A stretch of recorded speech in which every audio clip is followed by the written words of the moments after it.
How might derivatives spend more than 6 months abroad after obtaining an EB-5 visa? After an EB-5 investor and their immediate family has been granted a U.S. green card, it is best for everyone to enter the United States while their visa is still valid. Typically, this is within 6 months of the issue date of the visa. It is recommended that the investor and their family enter the United States within the 6-month window, at least for a short time. If they need to leave the United States, as many EB-5 investors do for business purposes, it is best to obtain a re-entry permit to avoid any issues.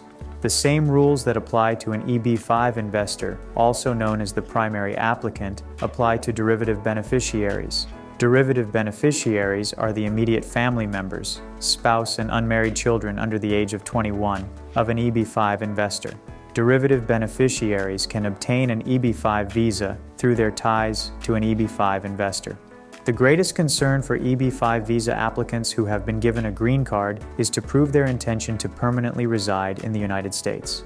Once Form I-526E, immigrant petition by a regional center investor, has been adjudicated, EB-5 investors and their immediate family members are granted temporary U.S. permanent resident status for a period of 2 years.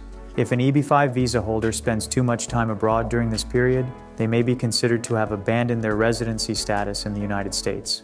Near the end of the aforementioned 2-year period, an investor must file Form I-829 to have the conditions of their temporary permanent residence removed.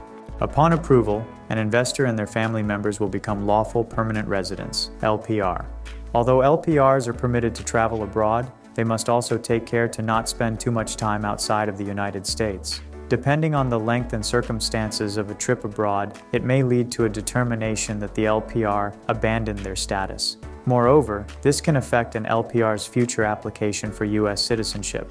To avoid having any issues with removing conditions on their permanent residence or applying for U.S. citizenship, it is in the best interests of an EB-5 investor and their derivative beneficiaries to obtain a re-entry permit if they need to remain abroad for longer than the recommended 6 months.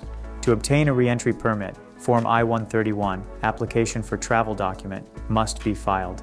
It would also be best to work with an immigration attorney who can ensure that the travelers have substantial enough ties to the United States to prove their intent to make the United States their permanent residence.